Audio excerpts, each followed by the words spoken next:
Hey everyone, thank you for joining. Today is Sunday, and I figured I'd change things up from my usual home ownership DIY videos and do my second alcoholic beverage tasting live stream.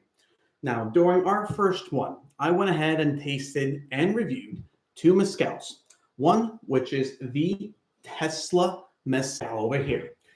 This one retailed for about $500 or $550. I can't remember exactly. And I then did a comparison with another mezcal of the same plant called Espadin Maguey. And so if you're interested in those, go ahead and check that out in my other video. But today, well, today is a very special tasting day. I have here the world's first Thandai barrel-aged rye whiskey from Whistlepig called the Boss Hog XI or Lemon. To start, I'm going to go ahead and talk a little bit about this special bottle and then do a tasting of it first, neat, then followed up with one that's been chilled with one ice cube. I'll then follow it up with a tasting and review of a much more affordable Whistlepig, the small batch rye whiskey. Rye. Whistlepig is known to deliver from their Boss Hog Collection series incredibly rare and special rye whiskeys. And this, the Boss Hog, the Juggernaut, is no exception. This hit the shelves on around October 2024, and it made headlines because it was the world's first whiskey ever aged in Thandai barrels, which is a unique choice inspired by India's rich culinary traditions. Thandai is a spiced milk-based beverage traditionally consumed during the vibrant Holi festival, and it is known for its rich blend of spices like saffron, cardamom, cinnamon, and nutmeg, which makes the drink very complex with flavors. So for this particular Whistlepig, the Juggernaut, their team aged their straight rye whiskey in new American oak barrels, creating a strong base of allspice, caramel, and vanilla flavors. But after years of aging in that barrel, the whiskey was then finished in custom seasoned Thandai barrels, infusing it with that vibrant flavor. Whistlepig's very own head blender, Megan Ireland, basically said that crafting this whiskey was no easy task because among all of their wild experiments, the Boss Hog is the biggest challenge and generally the biggest risk that they have taken due to the delicate balance of those intense flavors found in Thandai with the natural characteristics of rye. And even Whistlepig's master distiller, Mitch Mahar, said that Thandai is incredibly aromatic. So for them, the biggest challenge was keeping all of the flavors well balanced and not having one overpower the rest.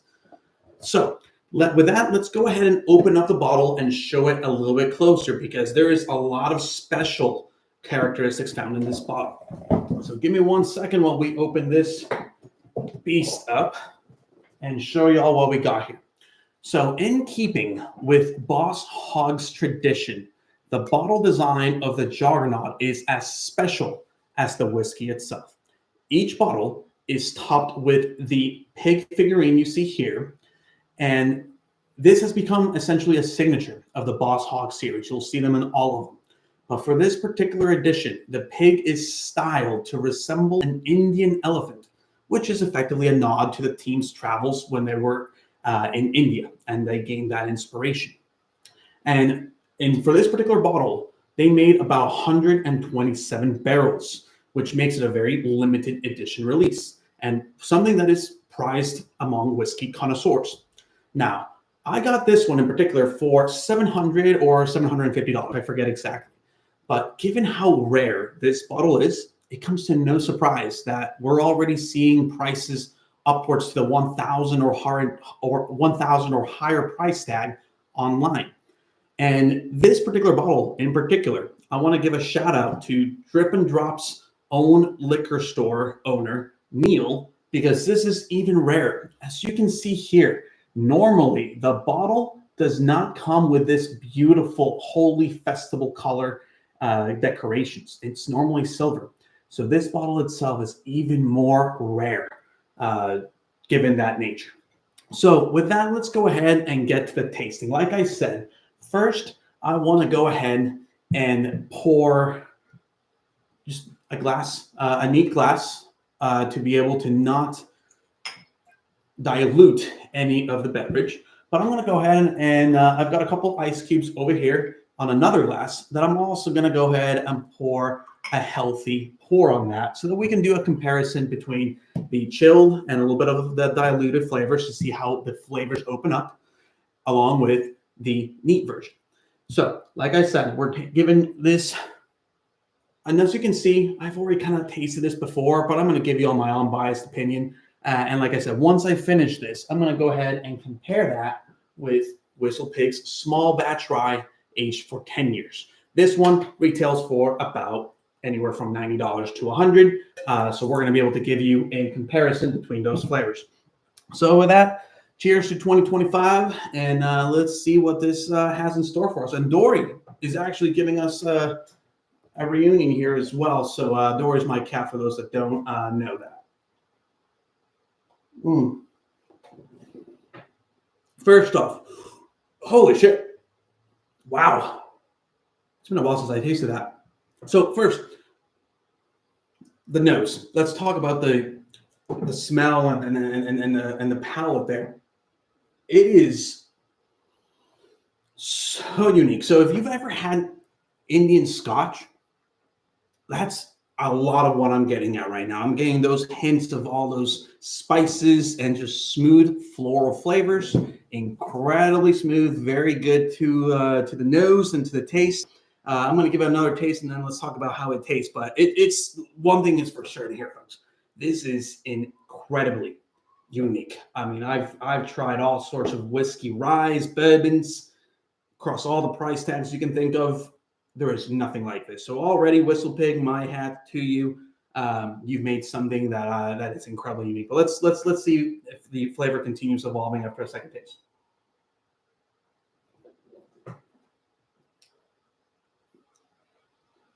You know what's beautiful about these type of drinks? The first time you drink it, you're like, that's not what a rye is supposed to taste like. And you would be correct. I mean, I can understand the difficulty of trying to blend the Thandai flavors, the aromas, the overall spices, and try to balance it with rye. It's, in my personal opinion, the Thandai is overpowering the rye, just a little bit. So drinking it neat, I probably prefer a regular rye. But I'll tell you what, if you like Indian Scotch, Indian whiskeys, this is going to be your next favorite drink, without a doubt. It's really good overall. Now, is it worth, just from a neat taste, $700, $750, $1,000 plus? Let's be honest. Off the bat, I'm going to say no. But listen, the bottle looks beautiful. It's a collectibles item, and the flavors are pretty good. I have no regrets buying it so far. That's really good. Okay, let me balance our palate with some water before I drink the same rye, but this time with with a rock in there. Ooh. And also, folks, it goes without saying, I've already, before I started this tasting, had several glasses of wine earlier, so I'm feeling pretty good, and hopefully that just makes the tasting a little more authentic for you all as well. All right, so now here, like I said, we're going to try the same rye, but infused with some ice, and hopefully that opens up some of the flavors. The nose, no change whatsoever.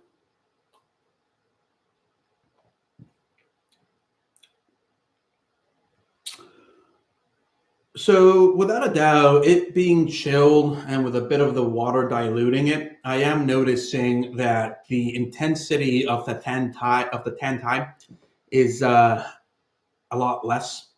It's lesser than without it. So, but I kind of miss the complexities of drinking it neat, to be honest. I think if I had to say, if I had to choose between drinking this one in particular, with just one drop of water through a pipette, with maybe either one very large rock of ice to chill it without diluting the drink, I'd actually go with the neat version of it. I think it's giving more of a homage, a little more respect to the delicacy of what the Thandai and Indian flavors are bringing to the table. But if when you first taste that neat flavor, if you're feeling that sense of overwhelming aromas and floral and spice, adding that chill factor is definitely going to give you a more balanced flavor, if I had to say so. So like I said, $750 for something that's incredibly rare. The world's first Thandai aged rye whiskey. It is a collectibles item, and it tastes fucking great. So yeah, no, if you can get your hands on this and you have the funds to be able, and if you like rare whiskeys, rare ryes, this is a no-brainer. I mean, go ahead and add it to your collection.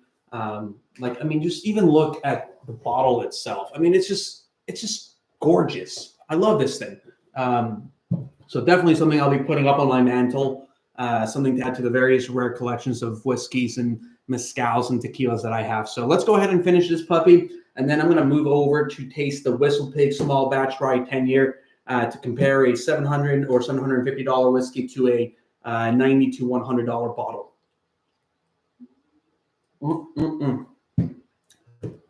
Whew, all right. Always good to down a drink like that.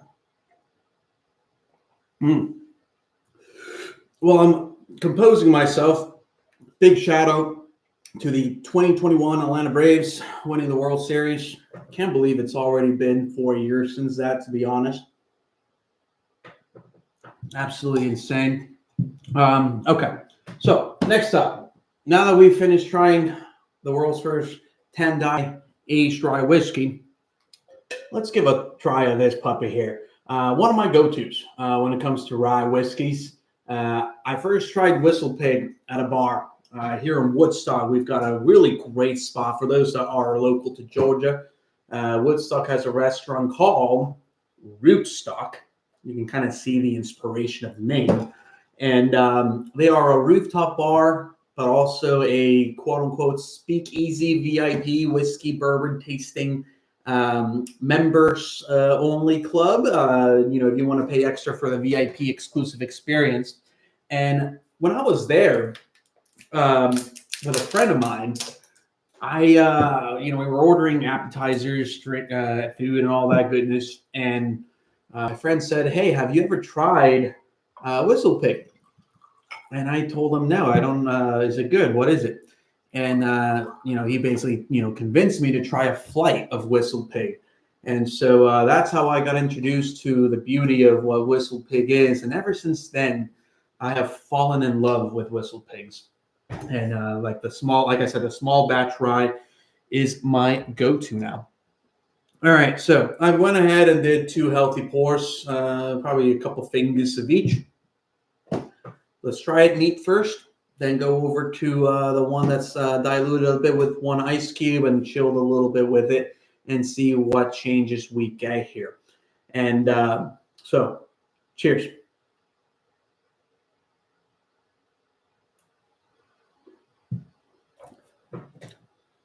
Oh, that's more of what you typically expect from a rye. Yeah, what to say about that? Like, honestly, I mean, for less than $100, if you're looking for high quality rye whiskey, you cannot go wrong with this bottle. You have to just go for it. I would dare say that if you're trying to introduce someone to the rye whiskey lifestyle, this probably is one of the best ways to go about it. It's sure, it's $100, but from the balance of it, you can't get any better than this. So I'm gonna not finish this. I'm gonna move over to the chilled version of this. But overall, let's talk about the flavors here. So yeah, you compare that to the Thandai barrels. This one, definitely just comes off with your typical more leather vanilla flavors. Like I said, it's just very standard rye um, profile taste profiles that you would get. But you compare that to the Juggernaut that we tried earlier. I think from a uniqueness and complexity perspective, the Juggernaut's just going to shock you, right? It's going to be like, I'm here. Like that person that's joining to a party unannounced and not telling you, that they're coming. But incredibly good. This one is. I know I said I wasn't going to finish it, but I fucking lied.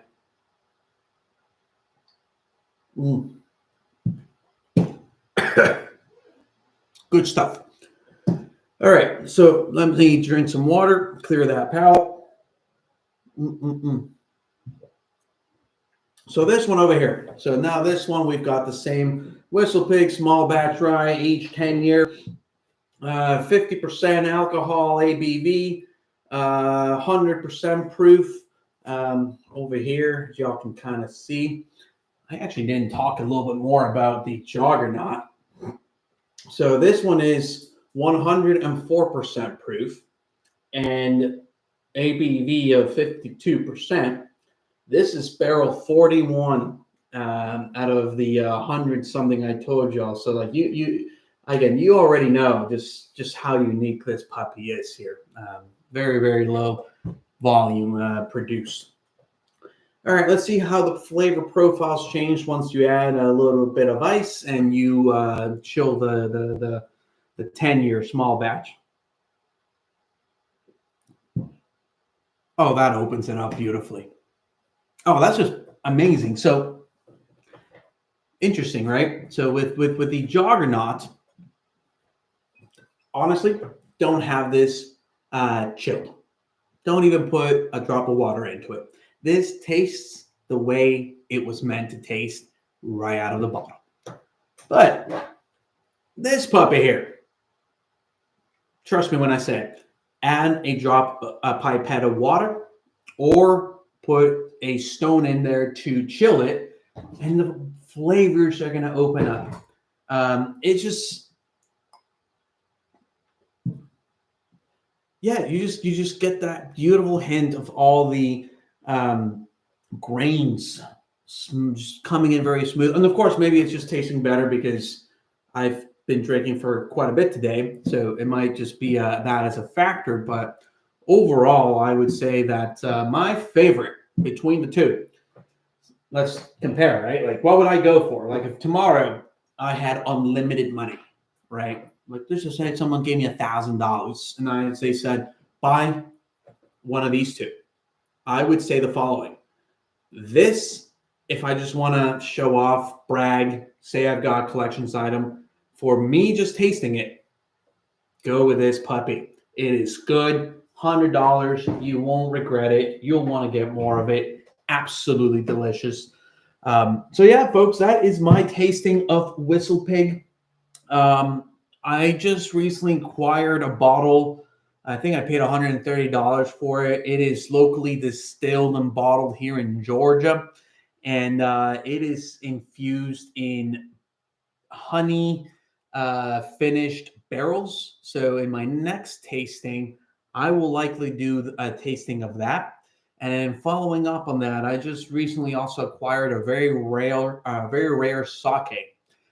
This sake was a blend of, I don't know, let's just call it 30 or so sakes. I bought it exclusively from Total Wines. What are they called? Total Wines. Basically, you have to register and sign up for Total Wine. But it was a $250 bottle of sake and an incredibly rare one. And so that'll probably be my second video that I do a tasting of. So if you're interested in either honey infused whiskeys or sakes, feel free to stay tuned. I'll probably be doing that in the coming month or two, unless I buy a more rare bottle at some point. But thank you all for joining. Like as always, trying to share the beauty of rare whiskeys, rare scotches, rare mezcals, rare sakes is something I enjoy doing in addition to what I normally do, which is talk and teach about home ownership, real estate, do-it-yourself repairs, maintenance, renovation projects. And as always, you all know I love talking about finance and trying to empower everyone to take control of their finances without necessarily feeling confined to the limitations of what certain individuals call as having to embrace no debt no matter what. I think there's a fine balance to that. So I talk all about that on my YouTube channel. If you're interested in that, give me a subscribe. Check out more of my playlists. There's a lot of cool content there. So hope everyone's having a great start to 2025.